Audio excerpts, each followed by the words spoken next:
Well, this is certainly fabulous to see so many of you here today. What a great idea. I was just curious, are you here because this is just a fabulous place to eat lunch, or are you here because you know who this guy is? Does anybody know who this guy is? Albert Murray. So it's really good to know before I start, because I'll probably say a lot of things that you already know if you know Albert Murray, and then for some of you I may say some things that are maybe a little bit too esoteric or academic or whatever. But I try to do a mix of ideas, not knowing what kind of an audience we would have. But we're really talking about Alabama treasures, and I count the blues among Alabama treasures because I believe that Albert Murray would count the blues among Alabama's treasures. And as most of you know, the blues, of course, is from the southern United States. Alabama, Georgia, Mississippi, Louisiana, these are the places where blues emerged, and they did not emerge anywhere else in the world. I'll get to that in a moment, but I just wanted to begin by saying that I actually had a 20-year friendship with Albert Murray.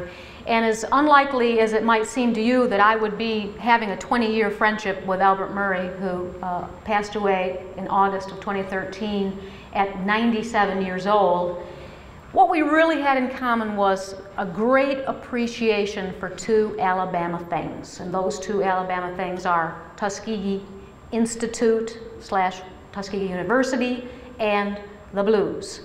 Now, Albert Murray is typically thought of as being from around here. He, on the back of his books, all say that he was born in Nokomis, a Chickasaw bog. But actually, he was born in Tuskegee to two unwed students who gave him to the Murrays, who brought him up in Nokomis, Alabama. And he, of course, was raised on the Chickasaw Bog, went to Mobile County Training School, and was considered one of the talented 10th of Benjamin Baker, the longtime principal of Mobile County Training School.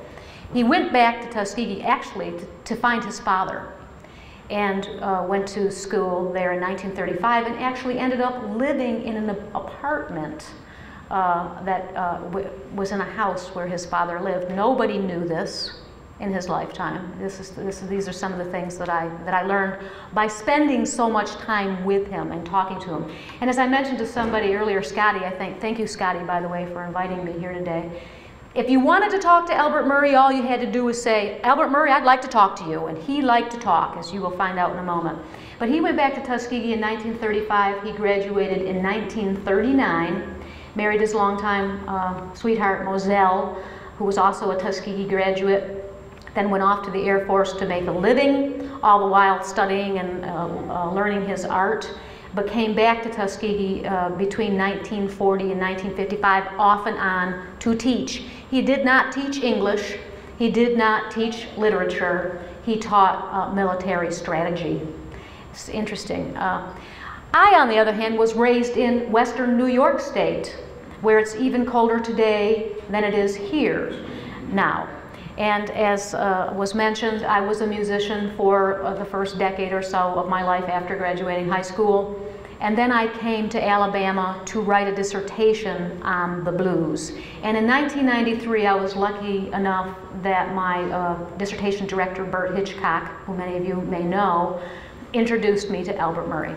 And I got to drive him to the airport. In those days, 1993, which to most of us seems like yesterday, but when I say this to my students, they're like, I wasn't born then. But in 1993, this was a great honor to get to drive somebody to the airport, and I was delighted to get to drive him to the airport. And at that time, he told me, Albert Murray told me that he was somewhat disappointed in Tuskegee University because they had never honored him or acknowledged or recognized in any way his long career. So when I finished my dissertation and I got a job teaching at Tuskegee University, I made it my business to see that Albert Murray would come back to Tuskegee.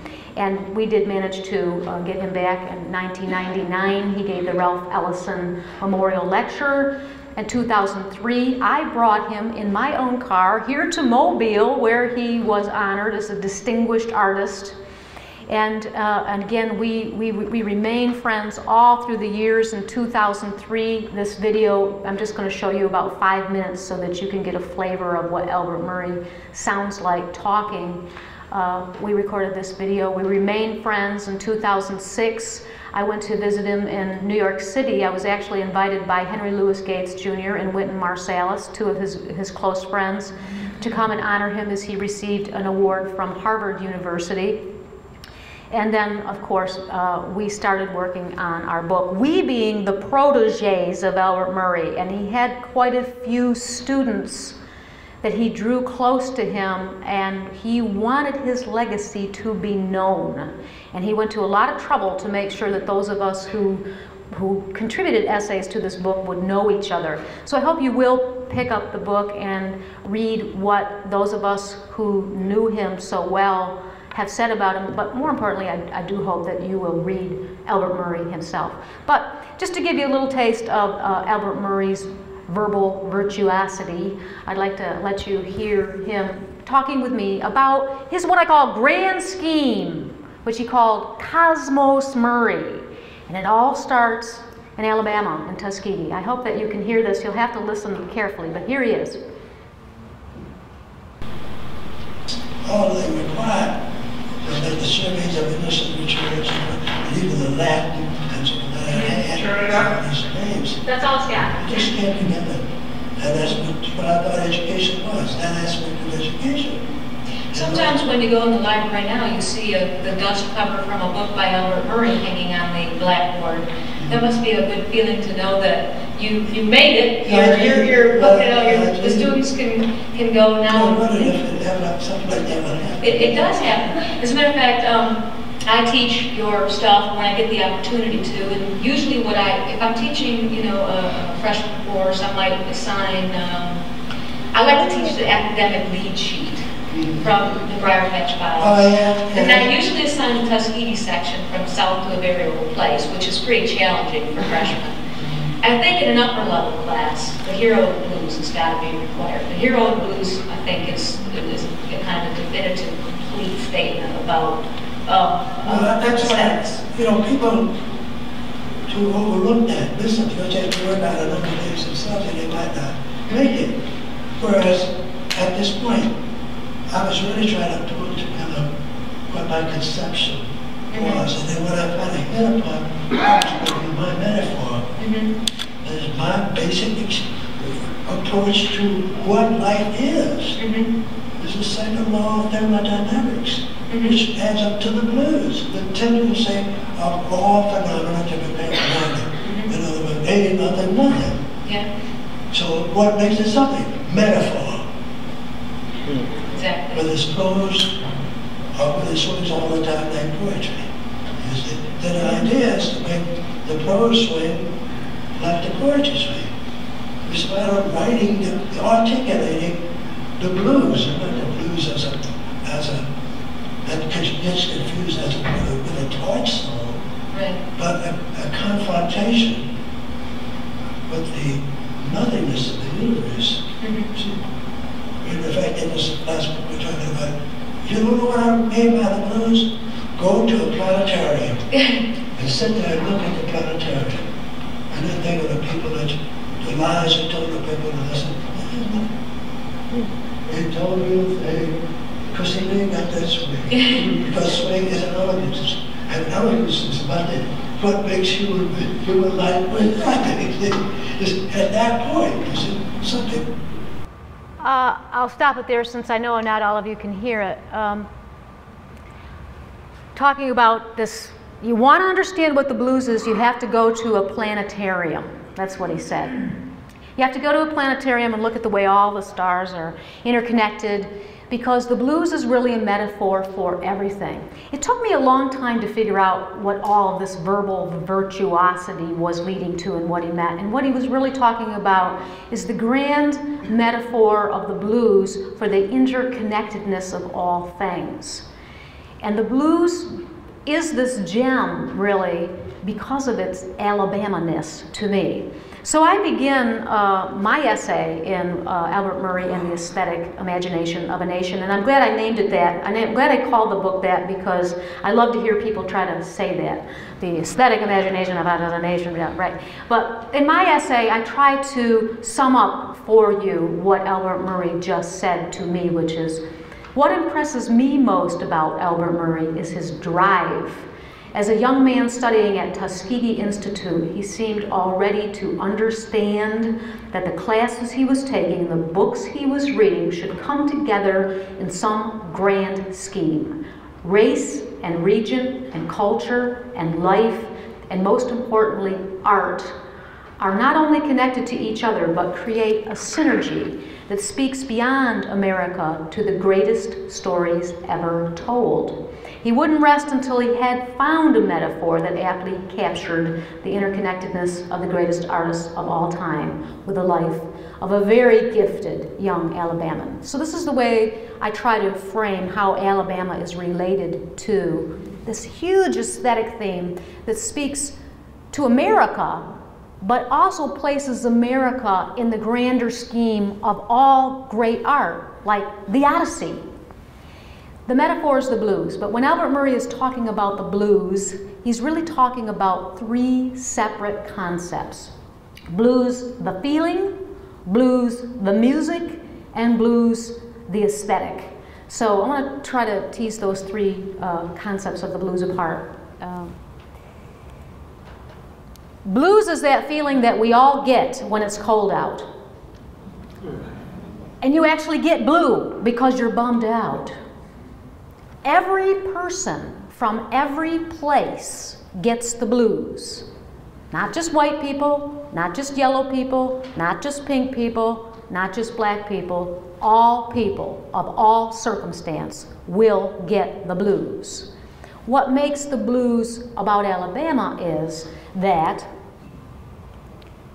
blues music is created in the southern United States around the turn of the 20th century to try to push that blue feeling away. And it's created by African Americans. As I said, in the southern United States, specifically Georgia, Alabama, Mississippi, and Louisiana. The music is preoccupied in its message with hardships, misfortunes, low spirits, etc., the bummed out feeling. But the words are, but the music is going to be very, very high-spirited and counter that. And that's why you have songs like Heartbreak Hotel. Think about this. Now, you might not think of that as a blues song, but in some ways it really is a quintessential blues song. My baby left me. I'm lonely. I'm really upset. Right? Everybody knows the song. How come we're going, yeah, my baby left me? Why do we snap our fingers and tap our toes and dance? And I challenge you all to go out and listen to some of your favorite American songs and notice that what the story is about is not necessarily funny, but we're pushing away a blue feeling. And this is the only Afro-US art that is created in the United States that fundamentally and in the core is completely American. If you hear the blues in Jamaica, it was carried out of Alabama and Mississippi to Jamaica. If you hear the blues in Germany, well, if you can figure out it's the blues, it was carried there, and it's an imitation of something that was created by African Americans in the southern United States.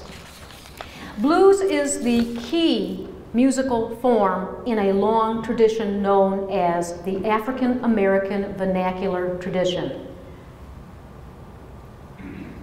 The African American vernacular tradition is the continuity of expression by Black Americans in the United States from the first days of contact to the present. And what that means is, From the moment the slaves were captured in Africa and they got on a ship and they started to talk to each other and they started to try to talk to their captors, they created what we call a pidgin language because they were not speaking the same language. And they started to create the African American pidgin known as the African American vernacular. And that same African American vernacular is the same thread that runs through the early black sermons, the spirituals, into the work songs. In the work songs, you know, when the train tracks were laid down and you hear the African American vernacular, you start to hear the rhythm that becomes eventually the blues, into rock and roll, that same rhythm. It travels into gospel, it travels into blues, it travels into jazz in a different way, in a different talk, I'll tell you how, into soul, into hip hop, and right on into what you're listening to when you get in your car when you leave here today. But the central idiom is blues, and that's because blues is the place where the African American vernacular tradition entered mainstream American culture. Louis Armstrong took the blues to the world. Elvis Presley brought the blues to the world. So how does this fit into an aesthetic theory? And this is what the book is about, aesthetic, imagination of a nation.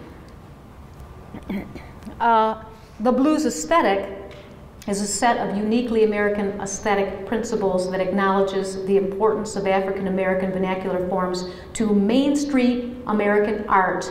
And this unique aesthetic principle was really developed by two Alabamans, Ralph Ellison and Albert Murray. And most of you probably know who Ralph Ellison is or was.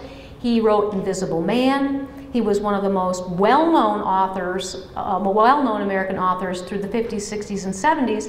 Interestingly, he never published another book after Invisible Man and still remained a very prominent author all the way till his death in the 90s.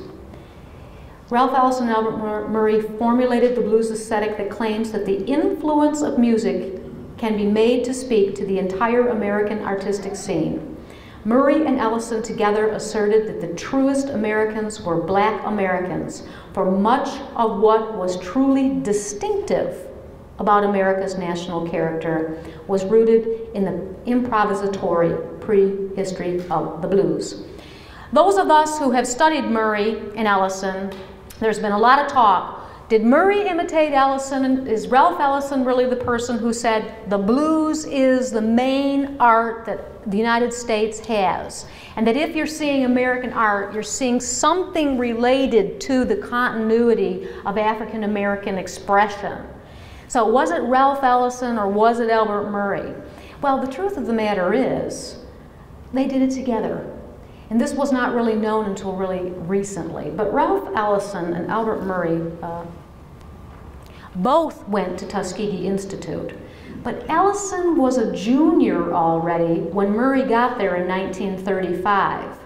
And Murray really admired Ellison. Ellison was this elegant, popular, fantastic trumpet player, very esoteric, sitting around in the library, reading all the books guy. He dressed very devilly and had a bow tie, and Murray admired him. Murray would go to the library, and every time he'd go to check out a book, and it's important to remember that the House Burke Fussell Library at Tuskegee University was one of the very few places at that time where the African American student could go to get any book that he or she wanted to read. And that's why Ellison came from Oklahoma to Tuskegee.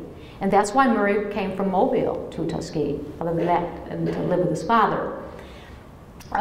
So Murray would go around trying to find a book, and no matter what, when he'd pull out the card in the back, you know, Ellison's name would be ahead of his, and he was a little bit jealous of him.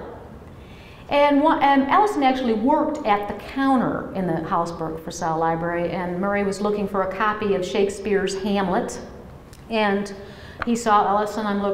Ellison pulls Hamlet out of his pocket and puts it down on the desk, and Murray says, "What do you think that is, a pocket edition?"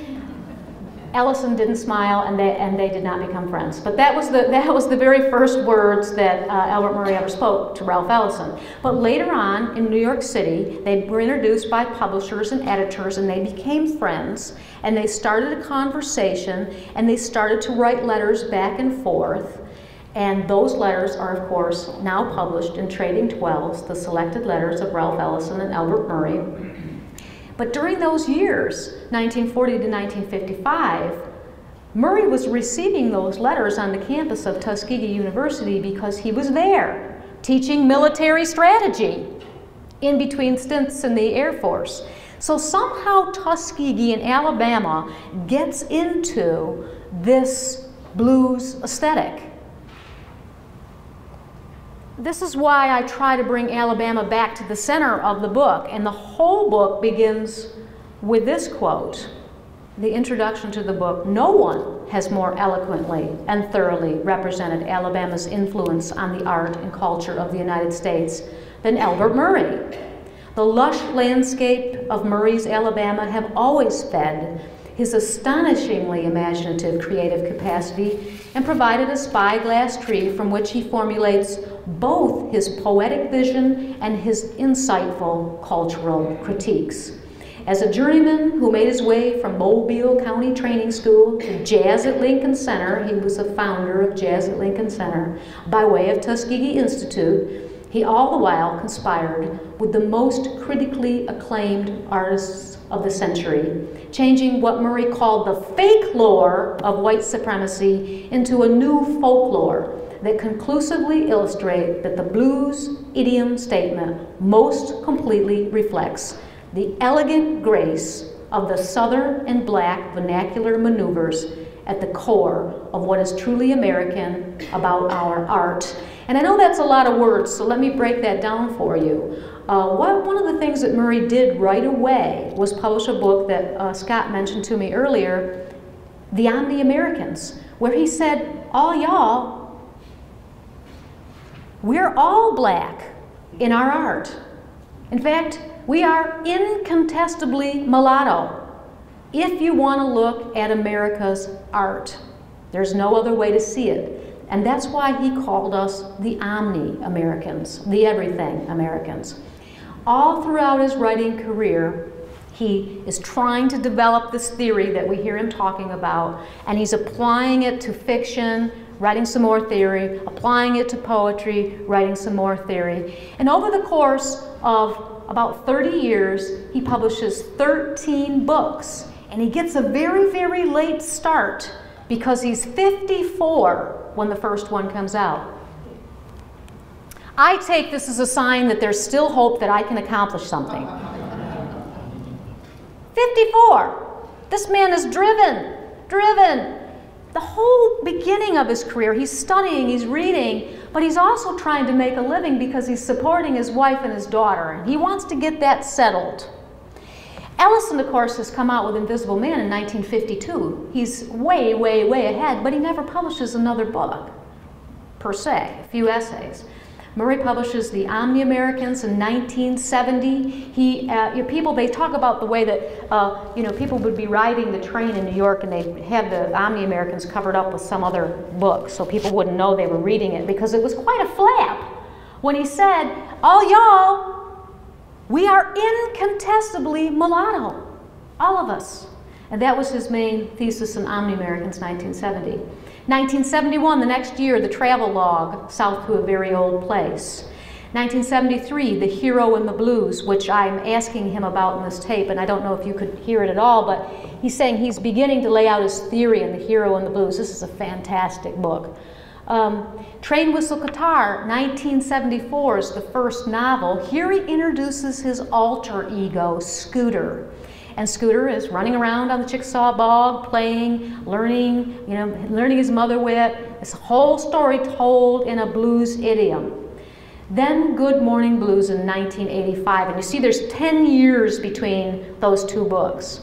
Good Morning Blues is the autobiography of Count Basie. And Murray will tell you that he would have told you that he felt quite honored that Count Basie wanted him to speak for him. In fact, he spent so much time with Count Basie that during those 10 years, when Murray said I, people did not know if he meant Murray or Count Basie.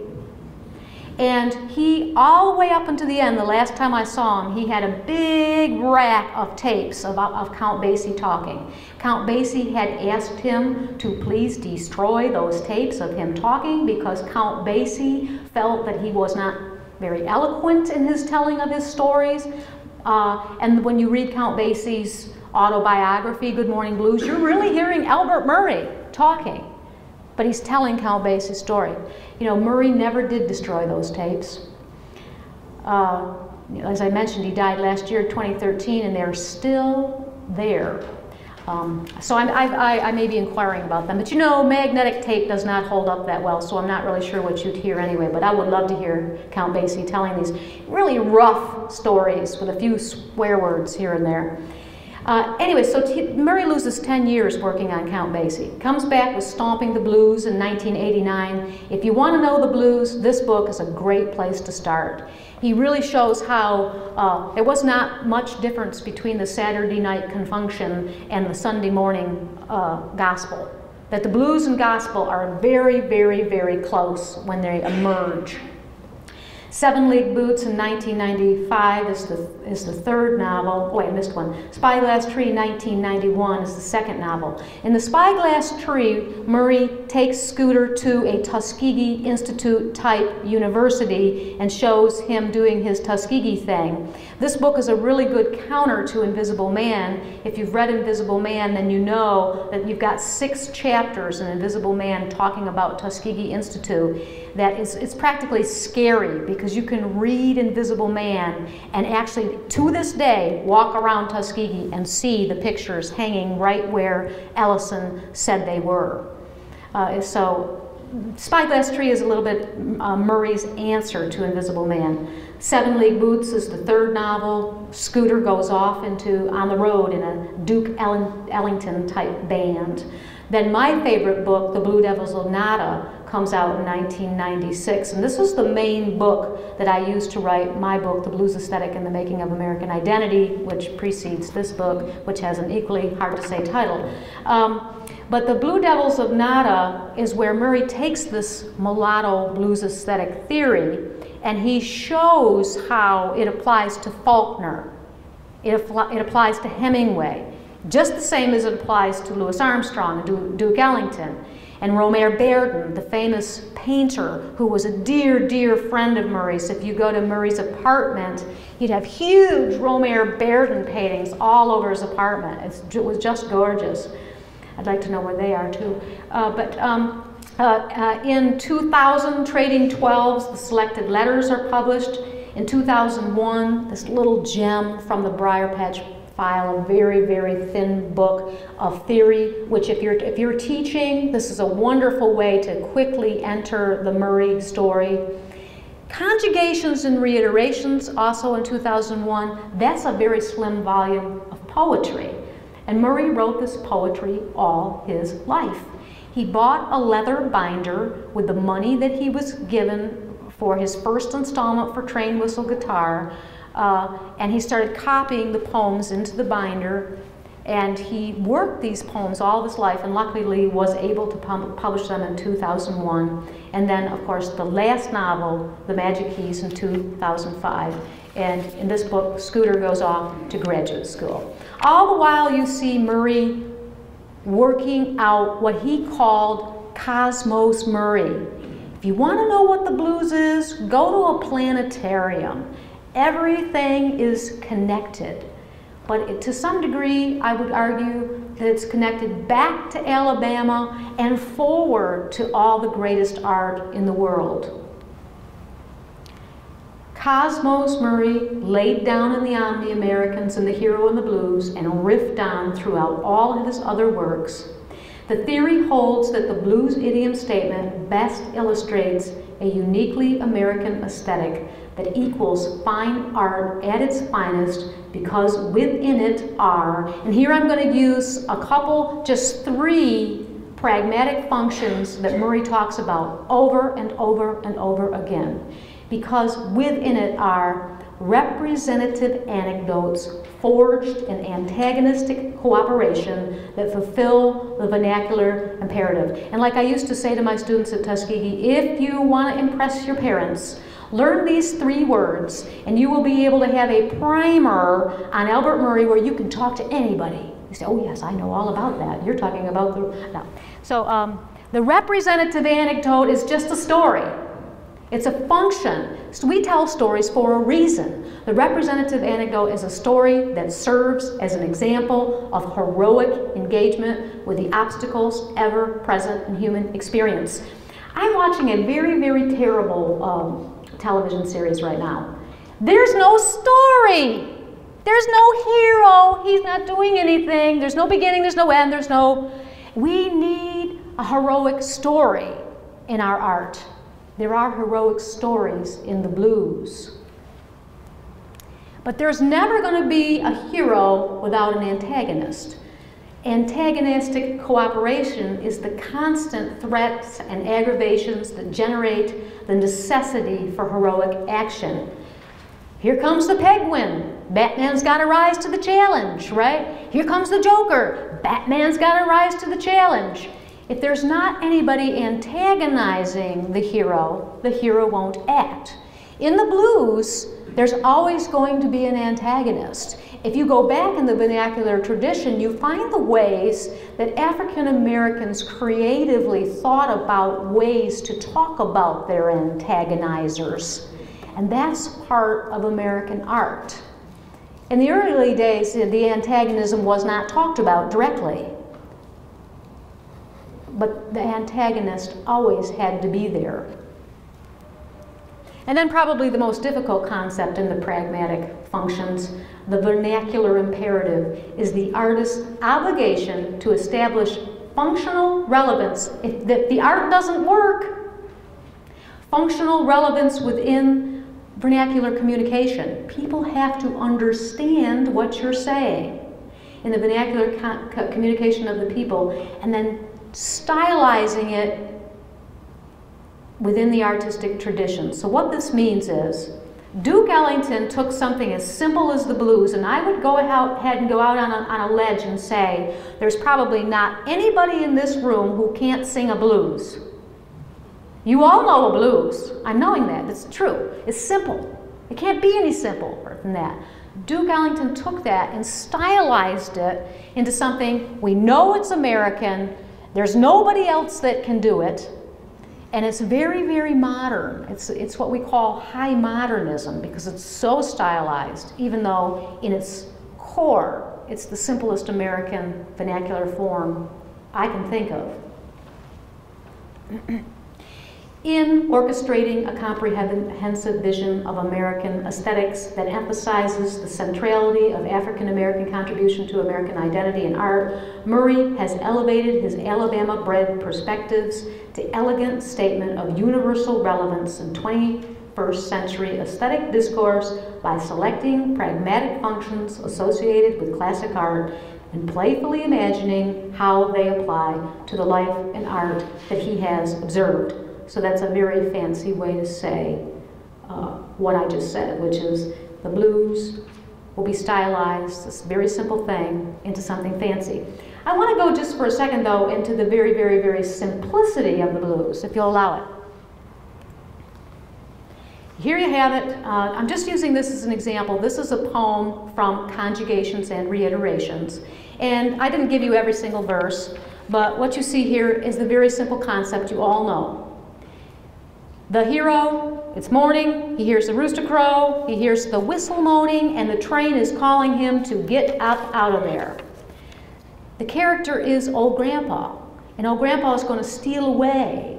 He's going to steal away by the Underground Railroad. He's going to face his antagonistic cooperation and move right along. He might use the North Star. The North Star is the Underground Railroad, or he might use the L&N. Or the A train, right? But he's not going to tell anybody when or where or when. He's going to go down to the railroad track, he's going to get on a train, and he's not going to worry about, because you know what? The world's not going to promise him anything. He's just going to keep on swinging. We'll come back to that in a second, but You got an autobiographical narrator who's embodying a blues attitude. You got a story, a representative anecdote that teaches you the best way to struggle against inevitable and universal entropy. Murray loved to talk about this. Life is a low-down, dirty shame, and guess what? Ain't nothing, unless it's swinging. And guess what? Entropy is going to get every single one of us, no matter what we do. You've got an antagonizer, and in this case, Grandpa's antagonizer is slavery. He needs to steal away from the slavery, the American-born dragon.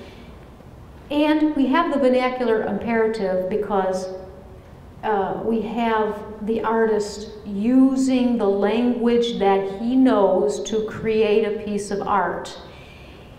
The problem of the artist, according to Murray, is to take the particular of your life and process it in a way that gives it universal impact. That's fulfilling the vernacular imperative. It's so universal that every single person in this room could sing this song right now. So let's listen to what it might sound like.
Murray was very fond of saying that life is a low-down, dirty shame. And what you see in this song is the low-down, dirty shame. And the fact that in Cosmos Murray, you're never going to defeat that.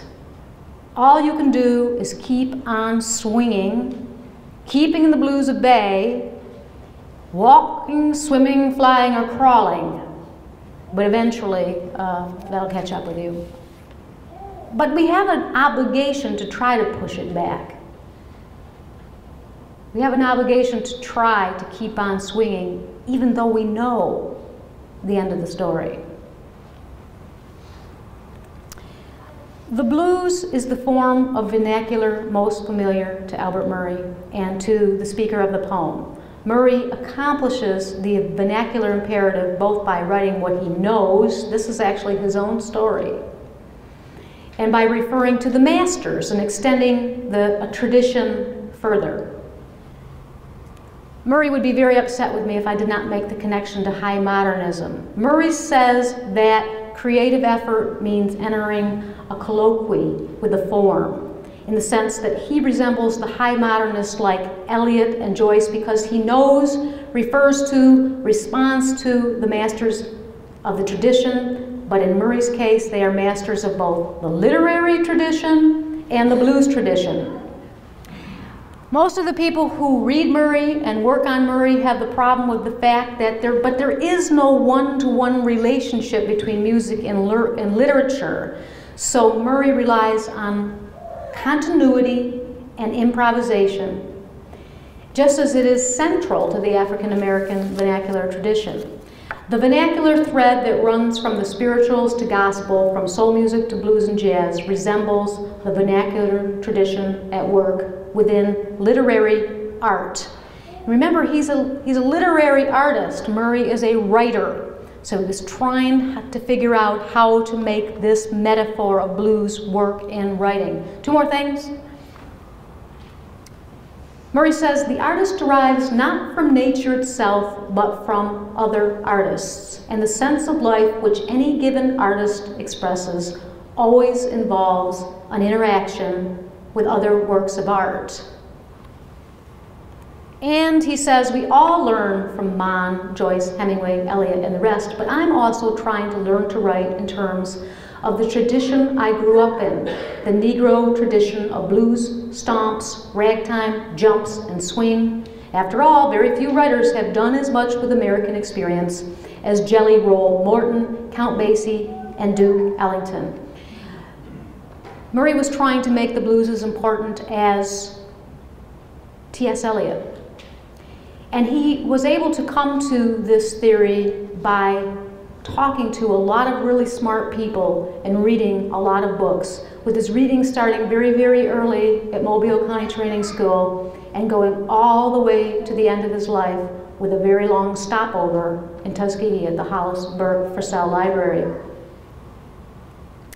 Cosmos Murray is called from Murray's extensive reading across myriad topics, decades of discussion with the most original thinkers of the 20th century, and an inventive, musically oriented commitment to the idea that American art can be world-class art.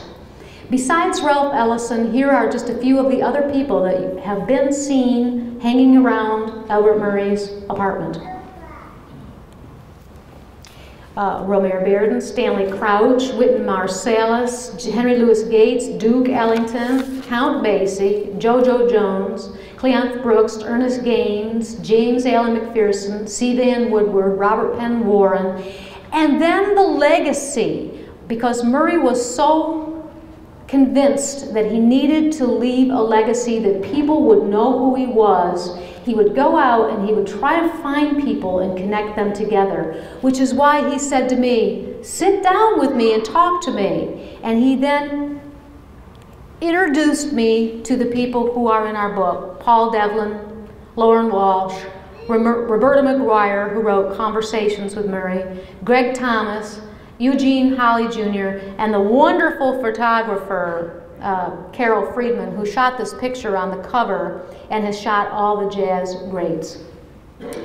The idea he wanted to leave us all with, and he would really want me to leave all of you with, is that this artistic theory that he comes up with that has blues at the middle of it goes way beyond Nokomis, way beyond Tuskegee, way beyond Alabama, all the way out into the United States, all over the world, with perhaps Alabama being at the center of it. Murray didn't want people to think of his work as only black work. And he said to the students at Tuskegee in 1999 when he came to give the Ellison address, "I don't want to be read during Black History Month. I want to be read every month of the year." And what he meant by that is, this is not a black theory. This is an American theory that the center of it is black. I hope that you will go and maybe read this book, but the best thing to do would possibly be to read Albert Murray's books. And I'm very hopeful that something I said to you here today will encourage you to do so. Thank you.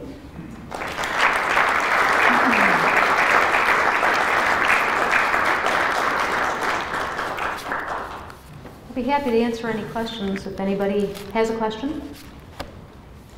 Yes, ma'am, sir. A simple one. I've always wondered, did Albert Murray play an instrument? Albert Murray did not play an instrument. I asked him that myself. He said he toyed around with the bass, but he really was not a musician per se, no. And is he buried in New York? He has been, he's ashes. His ashes will be brought back to Tuskegee. They're planning to honor him there, and he will be, his final resting place will be in Tuskegee. There were several ceremonies in New York for him already. There have been 2 or 3 different events celebrating his life. Anything else? Yes, sir. When you were with Murray, did he ever talk about the influence of Plateau Magazine, Point, and or the Africatown descendants from the flotilla? I didn't hear every single thing you said. Did he, I got a baby on that. Did he talk about Plateau Magazine Point much to you? And did he ever discuss connection to the Africatown descendants from the flotilla in Plateau Magazine Point? I never heard him mention that. I never came up in any of our conversations, but that doesn't mean he didn't talk about it. Right, because it strikes me as that part of his formation is the fact that he not only knew people who had known slavery, who his stepmom and dad, who were interracial, but he also had like hands put on him by those Africans. Yeah. Yeah. It's interesting, Murray, if I could have shown you more of this clip and you could have heard more of it better, what you would have found is he really did not like to talk about his life.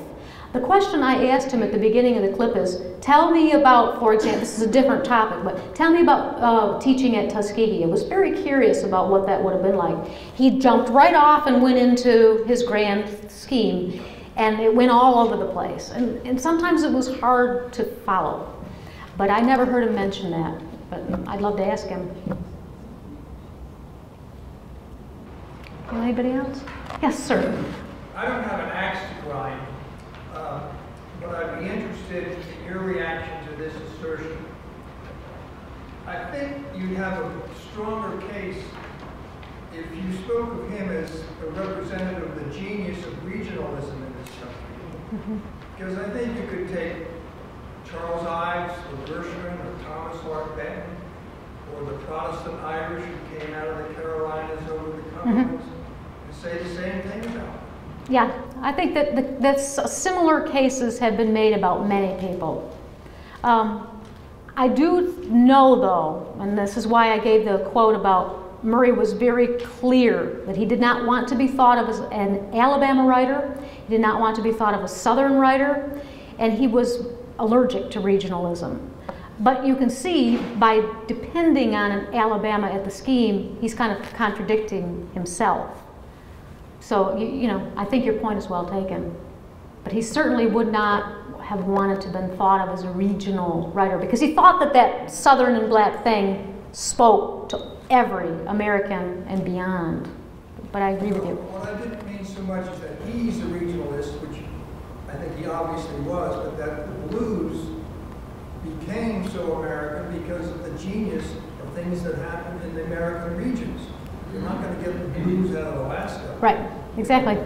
And that's actually the thing, because the experiences that Americans had as pioneers, the work of Constance Rourke was very central to what Murray was saying, that the experiences that Americans had, of course, were very original in themselves. So that's why he could apply the metaphor to those very specific experiences. You're not going to get blues out of Alaska. In fact, you're not going to get blues even out of Jamaica. You're right. But yeah, I agree with you. Yes, sir. Isn't that the point in the second book? I mean, On the Americans is the theory. Mm-hmm. The practice is south to a very old Mm-hmm. place. The fact that it is, sort of, a working out of this that could be anywhere.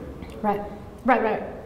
How did that book come? I mean, what's the story of South to? I think it was C. Van Woodward and Robert Penn Warren had encouraged him to do the travelogue. He was studying at New York University, and the book actually starts out with to go south, you take the A train north up to Yale. And you're exactly right. They encouraged him. He was called, I wish I could think of the name of the writer because it's a famous person, had a venue for him to publish it.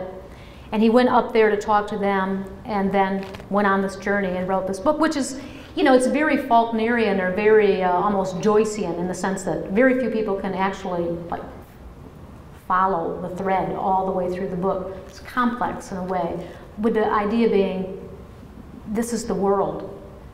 His triangulation point, though, in the book is Tuskegee. Yeah. And the first person he mentions in South to a very, very old place, if I recall correctly, is a Tuskegee graduate and member of the Creole community in Mobile, Alabama. Yeah. I haven't looked at it in a while, but it could very well be. Well, I appreciate everybody being here today. And I think I'm going to be signing some books, so if you want to pick up some books, that'd be great. And I hope you enjoyed your lunch, and we'll see you next time. Thank you.